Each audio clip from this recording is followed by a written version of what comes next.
የትግራይ ኃይሎች 15 ኪሎ ሜትር ዘልቀው ወደ አፋር ክልል መጋሌ ወረዳ ገብተዋል ሲሉ ዋና አስተዳዳሪው ከሰዋል። የአፋር ክልል መጋሌ ወረዳ ዋና አስተዳዳሪ የትግራይ ኃይሎች በወረዳው ቶንሳ ቀበሌ ላይ በከፈቱት ጥቃት ወደ 15 ኪሎ ሜትር ዘልቀው መግባታቸውንና 6 መንደሮችን መቆጣጠራቸውን በመግለጽ ከሰዋል። የትግራይ ክልል ሰላምና ጸጥታ ቢሮ በበኩሉ የከፈትነው ጥቃትም ሆነ የተቆጣጠርነው መሬት የለም ሲል ውንጀላውን አጣጥሏል። የአፋር ክልል መንግስት የህወሓት ቡድን ሲል የጠራው ኃይል በክልሉ ዞን 2 መጋሌ ወረዳ ውስጥ በምትገኘው ቶንሳ ቀበሌ ላይ የከባድ መሳሪያ ተኩስ መክፈቱን በመግለጽ የከሰሰው ትናንት ረቡዕ ጥቅምት 26 ቀን 2018 ዓ.ም ምሽት ባወጣው መግለጫ ነው። የመጋሌ ወረዳ ዋና አስተዳዳሪ የሆኑት አቶ አብዱ ሼክ በራህ ኡስማን አጎራባሽ በሆነው የትግራይ ክልል የሚገኘው የቲዲኤፍ ኃይል ከትናንት ረቡዕ ጠዋት ጀምሮ ወደ ቦታ መያዝ እንቅስቃሴ ገብቷል ሲሉ ለቢቢሲ ተናግረዋል። ሙሉ ቀን ያንን ቦታ ይዘው እስከ 12 ሰዓት ህዝቡ እየሸሸ ወይም ታጣቂ ቦታ እየያዘ ሄዷል ብለዋል። ከዚያ በኋላ ሁሉም ቦታ ከተቆጣጠረ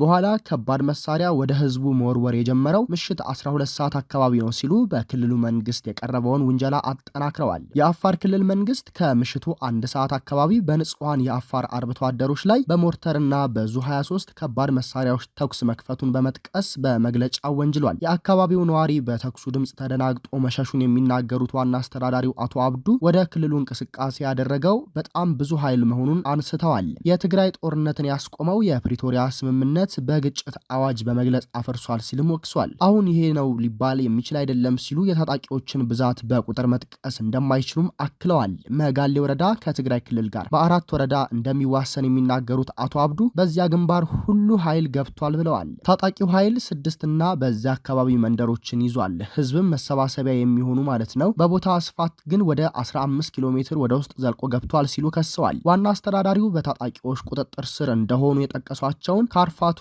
አለጉቢ፣ ሚልኪ፣ ጎረአይ፣ ጉላዲዳና ዳልጊና የተባሉ መንደሮችን ነው። አቶ አብዱ አክለውም የቀበሌው ማዕከል እስካሁን አልያዙም፣ ግን ከማዕከል ውጭ ያሉ 1 ኪሎ ሜትር ርቀት ላይ ያሉ አካባቢዎች ሙሉ በሙሉ በእነሱ ቁጥጥር ውስጥ ናቸው ብለዋል። እንደ ዋና አስተዳዳሪው ገለጻ በታጣቂዎች እጅ ወድቋል የተባሉት አካባቢዎች ነዋሪ የነበሩ ሰዎች ወደ አቶምሳ ቀበሌ ማዕከልና አሮዴ የሚባል አካባቢ ሸሽተዋል። ህዝቡ ገና ስላልተረጋጋ ምን ያህል ሰዎች እንደተፈናቀሉ መጥቀስ እንደማይችሉ የሚገልጹት አቶ አብዱ ተቆርጦ የቀረም ህዝብ አለ በማለት ተናግረዋል። የወረዳው ዋና አስተዳዳሪ በአሁኑ ሰዓት የተኩስ ድምጽ እንደሌለ ቢገልጹም ታጣቂ ቡድን ወደፊት እየገፋ በመሆኑ በድጋሚ ተኩስ ይነሳል የሚል ስጋት መኖሩን አስረድተዋል። አፋር ክልል መንግስት በትላንትናው መግለጫው የህወሓት ቡድን ከድርጊቱ በአስቸኳይ ካልተቆጠበ የዜጎች ደህንነትና የወሰኑን ክብር የማስጠበቅ እንዲሁም ራስን ከማንኛውም ውጫዊ ጥቃት የመከላከል ኃላፊነቱን እንደሚወጣ አስጠንቅቆ ነበር። ዋና አስተዳዳሪው አቶ አብዱ የአካባቢ ሚሊሻና ህዝብ ካልሆነ በቀር እስካሁን ድረስ ታጣቂዎች ተቆጣጥረዋቸዋል ወደ ተባሉ ቦታዎች እንዲገባ የተደረገ የክልልም ሆነ የፌዴራል መንግስት ኃይል አለመኖሩን ተናግረዋል። በክልሉ መንግስት በኩል ጦርነቱ እንዳይከሰት ተብሎ ይመስለኛል እስካሁን ወደዚያ የመጣ ኃይል የለም ብለዋል። ጥቃት ተከፍቶባቸዋል በተባሉበት አካባቢዎች ላይ ሐራ መሬት ወይም የትግራይ ሰላም ኃይል በመባል የሚታወቁት ከትግራይ ኃይሎች የተገነጠሉ ታጣቂዎች ስለመኖራቸው ጥያቄ የቀረበላቸው አቶ አብዱ የተያዘው ቦታ ተኩስ የተከፈተበት አካባቢ ላይ እንደዚያ የሚባሉ ሰዎች የሉም ብለዋል። ቢቢሲ በአፋር ክልል መንግስት የቀረበውን ክስ በተመለከተ ለትግራይ ክልል ሰላምና ጸጥታ ቢሮ የጸጥታ ዘርፍ ኃላፊ ለሆኑት ብርጋዴር ጀነራል ተክላይ ኪዳነ ጥያቄ አቅርቦላቸዋል። የጸጥታ ዘርፍ ኃላፊው አፋር ገብተን የተቆጣጠርነው አንድም ቦታ የለም ሲሉ በትግራይ ኃይሎች ላይ የቀረበውን ክስ አስተባብለዋል። እኛ የከፈትነው ግጭት የለም፣ እንደዚህ አይነት ዝግጁነትም የለም የሚሉት ብርጋዴር ጀነራል ተክላይ በምላሹ የአፋር ኃይልና የሐራ መሬት ኃይሎች ተደጋጋሚ ትንኮሳዎችን ፈጽመዋል ሲሉ ከሰዋል። በአፋር ራሳቸውን ሐራ መሬት ብለው የሚጠሩት በተደጋጋሚ ከአፋር ኃይል ጋር ሆነው የተለያዩ ቦታዎች ላይ ጥቃት ሲፈጽሙ ነበር። የሰውም ጉዳት ደርሶብናል እናውቃለን። የደረሰውን ጉዳት ግን በሚዲያ መግለጽ አንፈልግም ሲሉ ለቢቢሲ ተናግረዋል። ብርጋዴር ጀነራል ተክላይ ተደጋጋሚ ጥቃት ተፈጽሞባቸዋል በሚል የጠቀሷቸው ምላዛት፣ አሃዛና ደሰዓ፣ ወጅ አራትና ገረብ አገው የተባሉ አካባቢዎችን ነው። ባለፈው ሳምንት እሁድ ጥቅምት 23 ቀን 2018 ዓ.ም ገረብ አገውና ደደርባ በሚል አካባቢ ትንኮሳዎችን ፈጽመዋል፣ ጉዳትም ደርሷል በማለት ወንጅለዋል። እንዲያውም እንጠያየቅ ከተባለ ብዙ አያስፈልግም ብለን ስላሰብን እንጂ የአፋር ልዩ ኃይል የትግራይ ቦታዎችን ተቆጣጥሮ እንደሚገኝ እናውቃለን። ይህንን በይፋ ለህዝባችን ግልጽ እናደርጋለን ሲሉም አክለዋል። የትግራይ ክልል ጊዜያዊ አስተዳደር እነዚህን እንቅስቃሴዎች በተመለከተ የወሰደው ራስን የመከላከል እርምጃም ሆነ የተሰጠ ግብረ መልስ እንደሌለ የጸጥታ ዘርፍ ኃላፊው ይናገራሉ። ራስን ለመከላከል ካለንበት ተነስተን እርምጃ መውሰድ እንችላለን፣ ግን አላደረግነውም። ባለንበት ሆነን ራሳችንን ከመከላከል ውጪ የተቆጣጠርነው የሄድንበትን ቦታ የለም ሲሉ የትግራይ ኃይሎችን ተከላክለዋል። የፕሪቶሪያው ስምምነት ፈርሷል እስካልተባለ ድረስ እሱን አክብረን መቀጠል ነው የምንፈልገው የሚሉት ብርጋዴር ጀነራል ተክላይ ለሌላ ጣልቃ ገብነት የሚሆን ቀዳዳ ማግኘት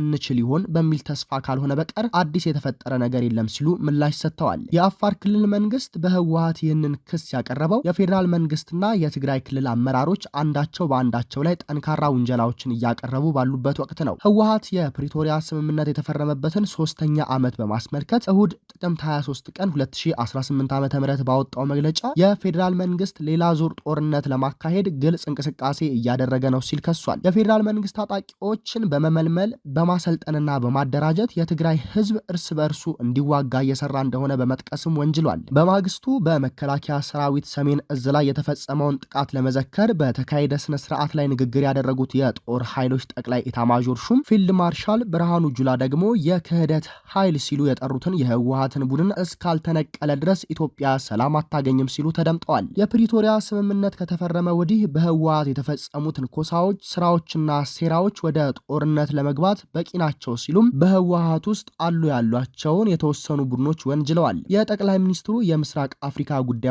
አማካሪ አቶ ጌታቸው ረዳ በበኩላቸው ትላንት ረቡዕ ምሽት በማህበራዊ ሚዲያ ገጻቸው ላይ ባሰፈሩት አጭር ጽሑፍ የፌዴራል መንግስትን ጎትቶ ወደ ግጭት ለማስገባት እየሞከረ ነው ያሉትን ኋላ ቀር ቡድንን ከሰዋል። ይህ ቡድን የፕሪቶሪያውን ውል ለመቅደድ ሁሉንም አይነት ትንኮሳ ሞክሯል ያሉት የቀድሞ የትግራይ ክልል ጊዜያዊ አስተዳደር ፕሬዝዳንት አሁን ደግሞ በአፋር በኩል ነገር እየቆሰቆሰ ነው ብለዋል። ቡድኑ ይህንን እያደረገ ያለው ከዚህ ቀደም ለነበሩ ትንኮሳዎች ግብረ መልስ ሳይሰጥ የቀረው የፌዴራል መንግስትን ጎትቶ ወደ ግጭት ለማስገባት እንደሆነ በጽሁፋቸው አስፍረዋል።